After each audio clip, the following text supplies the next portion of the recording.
Hello friends, ఈరోజు మనం మాట్లాడుకునే విషయం చాలా బాధాకరమైనది. సొంత తల్లిదండ్రులు అన్నల సమక్షంలో భర్త చేతిలో చనిపోయిన ఒక 5 నెలల గర్భవతి, అదే అండి మన వైషు అమ్మ జీవితం. సరిగ్గా చనిపోయే 3 రోజుల ముందు వైషు అమ్మ జీవితంలో ఏం జరిగిందో ఒక్కసారి ఆలోచించండి. ఆ 3 రోజులు కూడా ఆమె నవ్వింది, వీడియోలు తీసింది, తన యూట్యూబ్ ఛానల్ కోసం కంటెంట్ ప్లాన్ చేసుకుంది, తన బిడ్డ కోసం కలలు కన్నది.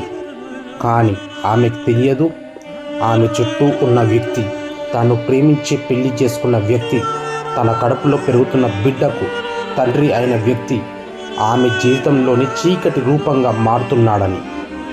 గత 2 నెలలుగా వైషు అమ్మ తన యూట్యూబ్ ఛానల్లో హరిబాబు ప్రవర్తన గురించి చెప్పుకుంటూ వచ్చింది. అతని కోపం, అతని అనుమానాలు, అతని వేధింపులు, ఆమె ప్రతి విషయాన్ని తన వీడియోలో పంచుకుంది.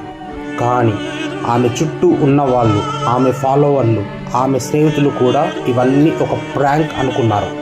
ఇది కంటెంట్ కోసం చేస్తుంది, ఇవన్నీ నటనే, యూట్యూబర్లు ఇలాగే చేస్తారు అని అందరూ నవ్వుకున్నారు. కానీ ఆ ప్రాంక్ అనుకున్న ప్రతి విషయం నిజమని, ఆమె నిజంగా బాధపడుతోందని, ఆమె ప్రాణాలకు ముప్పు వస్తుందని ఎవ్వరూ గమనించలేదు.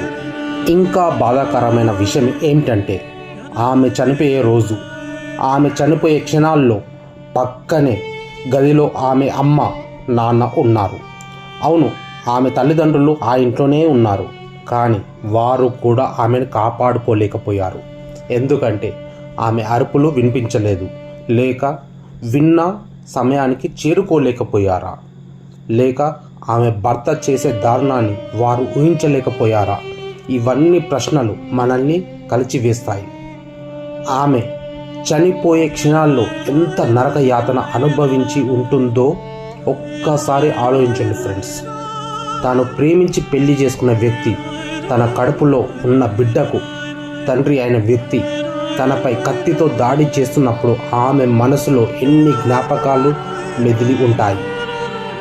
ఆమె చిన్ననాటి నవ్వులు, ఆమె అమ్మ నాన్న ముఖాలు, ఆమె యూట్యూబ్ ఛానల్లో వచ్చిన మంచి కామెంట్లు, ఇంకా ఆమె చేయాలనుకున్న వీడియోలు, అన్నింటికంటే ముఖ్యంగా తన కడుపులో పెరుగుతున్న తన బిడ్డను ఎలా కాపాడుకోవాలి అనే ఆలోచన, ఇవన్నీ ఆమె కళ్ళ ముందు సినిమాల్లా ప్రతిబింబించి ఉంటాయి. కానీ ఆమె చేతిలో ఏమీ లేదు. ఆమె ఒంటరిగా మిగిలిపోయింది. ఆమె అరుపులు, ఆమె ప్రాణభిక్ష కోసం చేసిన వేడుకోలు ఎవ్వరికీ చేరలేదు. పక్క గదిలో ఉన్న ఆమె అమ్మకు, నాన్నకు కూడా చేరలేదు. ఈ ఆలోచనే మనకు గుండెలు బద్దలయ్యేలా చేస్తుంది. ఇది కేవలం ఒక హత్య కేసు మాత్రమే కాదు, ఇది మన సమాజం ముందు ఉన్న ఒక పెద్ద దర్పణం.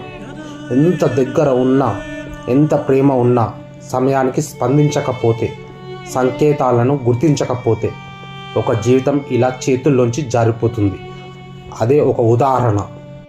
ఈ ఘటన మనకు నేర్పించే పాఠం ఒకటే: సోషల్ మీడియాలో కనిపించే ప్రతి విషయాన్ని కంటెంట్ అని కొట్టి పారేయకండి ఫ్రెండ్స్. ఎవరైనా తమ బాధను చెప్పుకుంటున్నప్పుడు దాన్ని తీవ్రంగా తీసుకోండి. ఒక్కసారి ఆగి ఆలోచించండి, ఇది నిజంగా ప్రాంక్ అనుకుంటున్నాం, కానీ ఇది నిజమైతే అని. వైషు అమ్మ కేసు మనకు నేర్పించే మరో ముఖ్యమైన పాఠం విద్య యొక్క ప్రాముఖ్యత.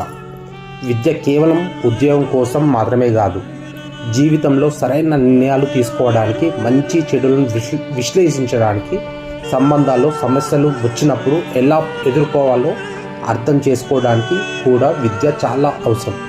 ఒకవేళ వైషు అమ్మ విద్య ద్వారా ఆత్మవిశ్వాసం, ఆర్థిక స్వాతంత్రం, సరైన సలహా పొందే అవకాశం ఉండి ఉంటే బహుశా ఆమె సమయానికి ఆ ప్రమాదకరమైన సంబంధం నుండి బయటపడి ఉండేది.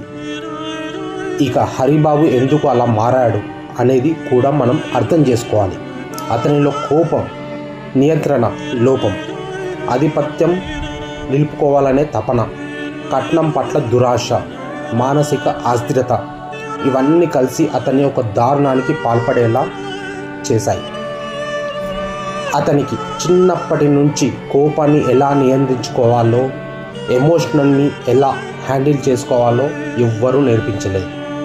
ఇది మనకు మరో పాఠాన్ని నేర్పిస్తుందండి. పిల్లలకు చదువు మాత్రమే కాదు, మానసిక ఆరోగ్యం, కోపం నియంత్రణ, ఒత్తిడిని ఎదుర్కోవడం వంటి జీవిత నైపుణ్యాలను కూడా నేర్పించాలి. ఇక సోషల్ మీడియా విషయానికి వస్తే, ప్రతి విషయాన్ని సోషల్ మీడియా పోస్ట్ చేయడం మన మానసిక ఆరోగ్యాన్ని ఎంతగా ప్రభావితం చేస్తుందో ఈ కేసు నిరూపించిందండి.